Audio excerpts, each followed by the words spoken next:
반갑습니다.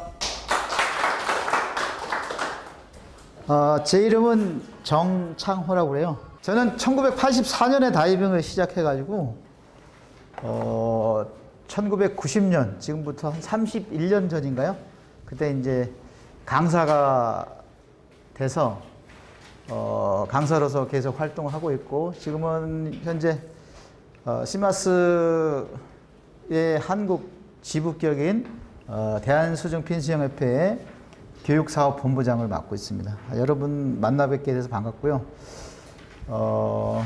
이렇게 좋은 환경에서 뜻깊은 프로그램을 가지고 여러분들과 함께 할 수 있다는 게 저한테도 영광이고, 여러분께도 좋은 또 기회가 돼서 또 다른 한 방면의 인생을 개척할 수 있는 계기가 됐으면 하겠습니다.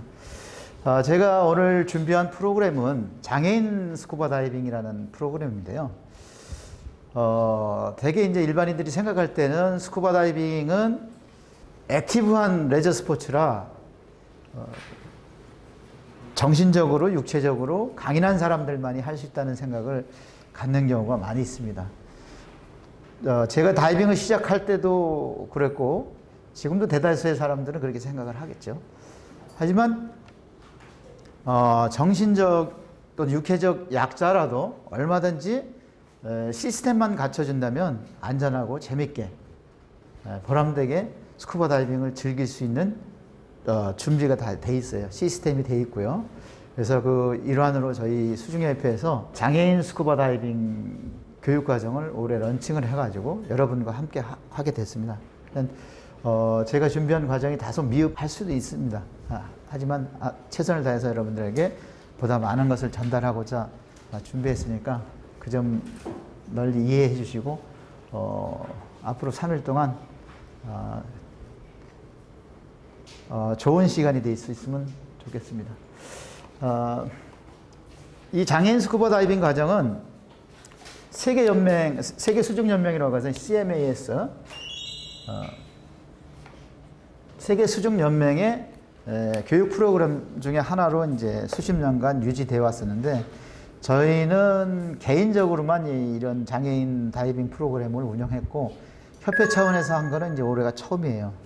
그래서 2021년이 장애인 다이빙의 그 원년이라고도 볼 수 있어요, 대한민국에서. 그리고 저희는 사단법인체거든요. 문화체육부의 소속이고 대한체육회 경식 가맹경기단체예요. 스쿠버 다이빙 교육단체 중에서 유일하게 이제 정부 산하기관이라고 볼 수 있는데, 그래서 우리가 운영하는 프로그램들은 거의 99.9% 다 민간 자격화했어요. 민간 자격이라는 것은 뭐냐면 스쿠버 다이빙이 됐든 프리 다이빙이 됐든 뭐 우리 다이빙과 관련된 것뿐만 아니라 이 자격을 그러니까 국가 공인 자격이 아닌 상태에서 사단법인체나 아니면 개인이나 이미 단체에서 교육을 이수한 사람들에게 테스트를 하고 자격증이나 이와 유사한 것을 부여할 때 그 기준을 마련해서 국가로부터 인증을 받아야 돼요. 그래서 민간 자격은 두 가지가 있는데, 하나는 국가 공인 자격이고 하나는 민간 자격이 있어요. 민간 자격이 저희는 전 종목을 다 등록을 해놨습니다. 그래서 그것도 이제 국가로부터 관리 감독을 받고 있고요. 근데 대다수 지금 국내에 들어온 스쿠버 다이빙 교육단체에서는 일부만 등록해서 운영하고 있는데, 잘못하면 이제 문제가 될 수도 있어서 저희는 한번 홍역을 치렀기 때문에 다 등록을 해서 해놨습니다. 그래서 여러분들이 교육받는 과정은 민간 자격에 등록된 과정으로 알고 계시면 되겠습니다. 우리 장애인 다이빙 프로그램은 이제 크게 아마추어 레벨이 있고요. 아마추어 레벨은 실제로 현재 장애를 갖고 계시는 분들이 하는 장애인 다이버가 있어요. 디세이블드 다이빙이라고 그래요.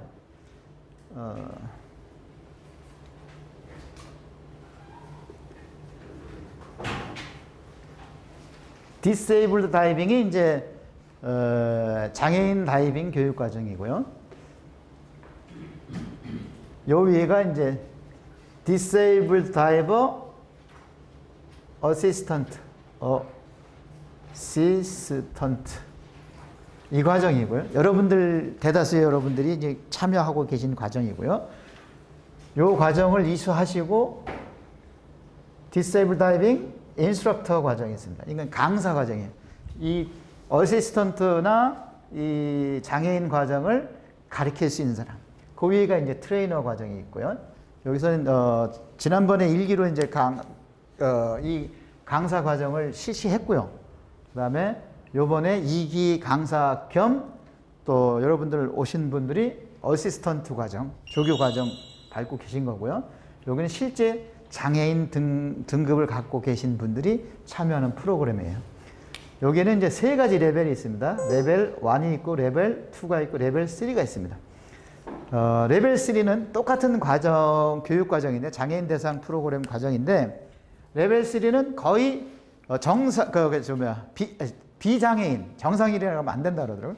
비장애인과 같은 수준의 교육을 하고 그리고 비장애인과 이런 전문가의 도움 없이 다이빙을 할 수 있는 게 이제 레벨 3가 됐고요. 레벨 2는 전문가의 도움, 한 사람의 도움만 받으면 되고 레벨 1은 2사람 이상, 강사나 어시스턴트의 도움과 또 하나의 보조자의 도움을 받아야 다이빙을 할 수 있는 이 등급이 되겠어요. 여러분들이 이제 교육을 이수하시면 이 과정이 되겠고요. 이 과정을 이수하시면 여기 참여하시는 분들을 케어할 수 있는 자격이 부여가 되는 겁니다. 그래서 이렇게 교육은 프로그램은 구성이 됐다는 것을 먼저 말씀을 드리고 우리 여러분께서는 기본적으로 이제 어시스턴트 과정을 들어오셨기 때문에 이 어시스턴트 과정에 관해서 한번 보겠습니다. 이 내용을 보기 전에 한번 지난번에 저희가 올림픽 수영장에서 촬영했던 동영상을 잠깐 한번 보실게요.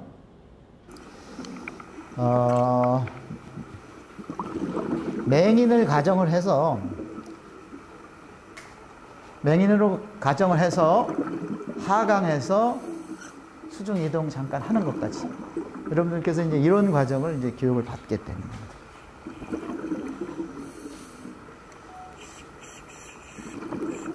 지금 블랙 마스크를 쓰고 있습니다. 이게 원래 잘 보이는 건데 씌워놨어요. 일부러 맹인을 가정을 해서. 그리고 이 사람이 이제 인스트럭터가 되겠고 이게 이제 어시스턴트나 보조자가 되겠습니다. 이렇게 정상인과는 다르게 보다 많은 손길이 가야 돼요. 주의를 많이 기울여야 되고 그렇기 때문에 여기에 어시스턴트로 참여할 수 있는 분들은 기본적으로 잠수 경력이 좀 풍부하셔야 돼요. 그리고 레스큐 이상의 다이빙 자격을 갖고 계셔야 되고.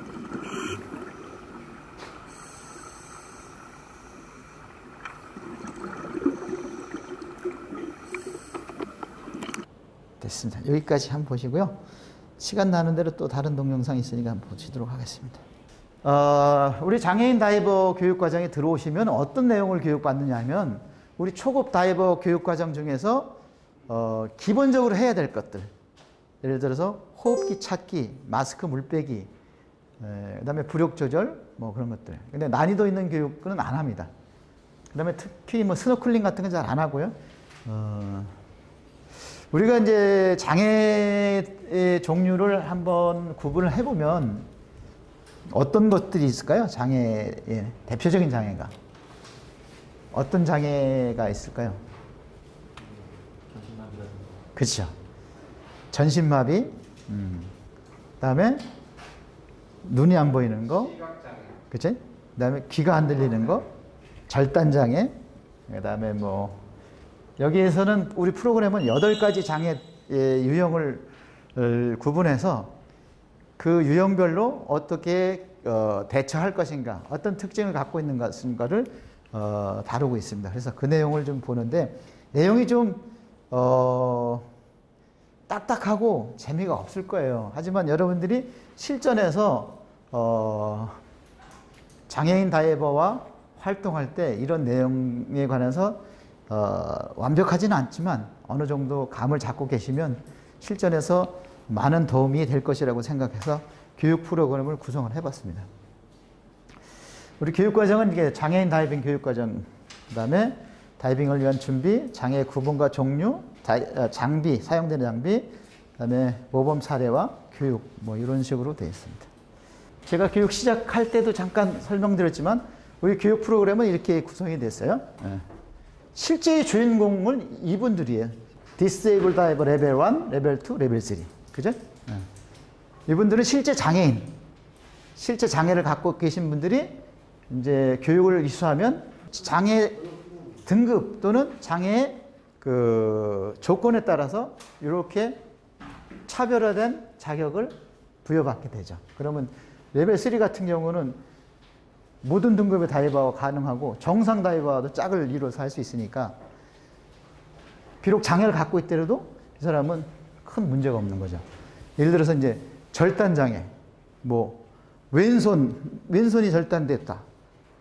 왼손이 한쪽이 없어요? 그러면 불편한 게 뭐예요? 왼손이 없는 사람들. 그죠? 그런 경우에 오른쪽에 임플레이트를 다는 거예요. 그런 걸 고려해보죠. 오른쪽에 임플레이트를 달면 호흡기 또 오른쪽으로 잡고 임플레이트 오른쪽으로 옮겨갈 수 있어요. 대부분의 BC 보면 여기 덤프 있는 쪽에다가 바꿔 들으면 돼. 그런 식으로 할 수 있다. 왼쪽에 오른손이 없다. 그러면 호흡기를 왼쪽으로 또 옮겨가면 돼. 그런 식으로 일단 조정이 가능하죠. 그 다음에 이제 그런 분들이 부류가 여기에 속할 것이고, 이제 이 부류는 뭐 뇌성마비라든가 전신마비 경우. 그 다음에 청각장애인들은 정상인보다 더 잘할 수 있습니다. 왜? 물속에 가면 그 사람들이 더 대화를 잘해요. 그러니까 장애를 갖고 있는 사람들이 일부가 부족할 뿐이지 나머지 부분에서 결코 비장애인보다 못한 건 아니란 얘기죠. 그러니까 평균적으로 봤을 때는 인간은 다 비슷하다. 이렇게 보시고 하시면 되겠어요. 그 다음에 이제 여러분들이 있는 과정이 Disabled Diving Assistant고요. Instructor, Trainer 이렇게 되어 있습니다. 여러분들이 이제 경험과 실력이 되시면 이 과정에 도전하시면 되는 거예요. 우리가 장애인 다이버를 대하는 올바른 자세라는 과정 제목을 한번 알아볼 필요가 있는데, 제가 방금 전에도 말씀드렸다시피 인간은 평등합니다. 뭐 능력치에서도 그렇고 모든 것이 평등하다고 볼 수 있어요.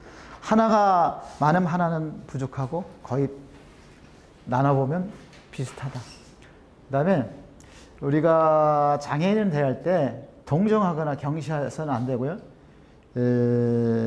장애인이 있기 때문에 이 프로그램이 만들어진 거예요. 그래서 장애인 다이버를 대할 때 존경심을 가지고 또는 동료애로 이렇게 대해야지 경시하거나 동정해서는 안 된다 하는 것. 그다음에 이제 장애인 다이빙을 하려면 성격이 급한 사람들은 좀 성질을 좀 죽여야 돼요.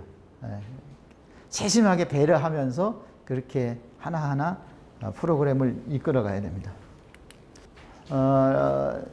이 프로그램에 참여하신 분들은 다 이 과정에 이 정도의 경험과 기술이 있다고 가정을 하게 되는데요. 일단은 다이브 마스터 이상의 기술과 경험이 있어야 되고요. 왜냐하면 내 몸도 못 가누는데 몸을 잘 못 가누는 다이버를 케어한다는 게 말이 안 되잖아요. 그래서 경험은 다이브 마스터 이상의 경험과 기술이 있어야 되고, 만약에 다이브 마스터가 아닌 사람이라면 어드밴스드 다이버 정도의 경험은 있어야 되는데, 그러면서도 100회 이상 잠수한 경험이 있어야 된다. 저희 기준으로 해서 다이브 마스터가 되려면 50회 경험이 있거든요.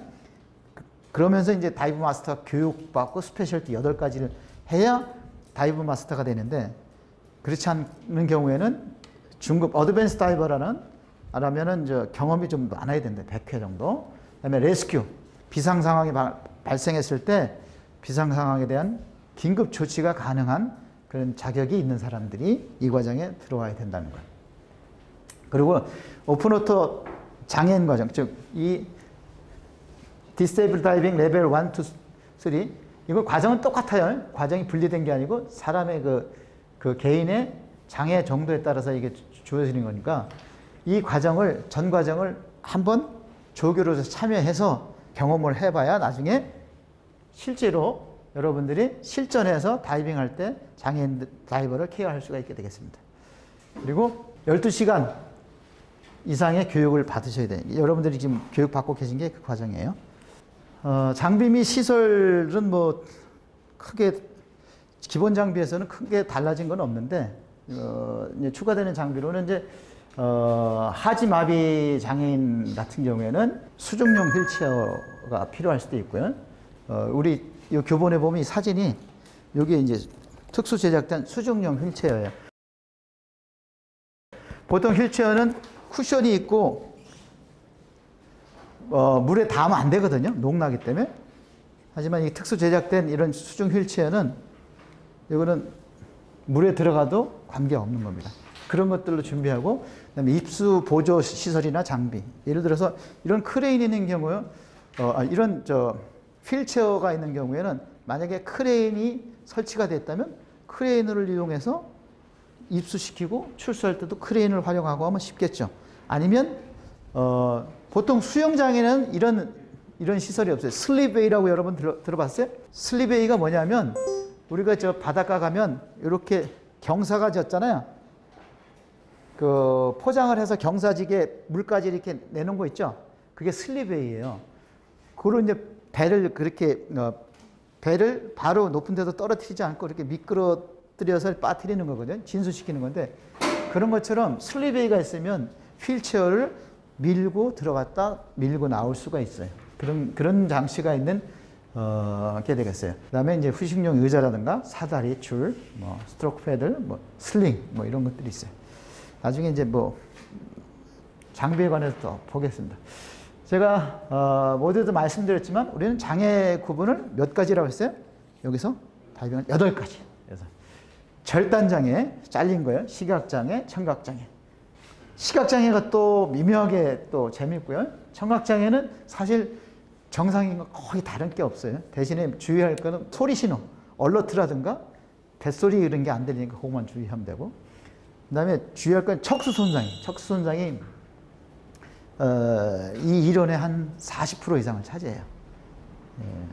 그래서 척수 손상, 그 다음에 뇌손상, 뇌성마비, 그 다음에 진행형 질병, 발달장애 이렇게 해서 8가지의 장애 구분에 따라서 우리가 어떻게 다이빙을 달라지는지 어떤 특징을 갖는지 이걸 주로 이제 이 과정에서 알아보게 되는 겁니다.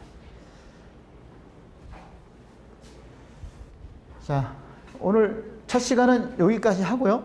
10분간 쉬었다가 다음 시간 진행하도록 하겠습니다.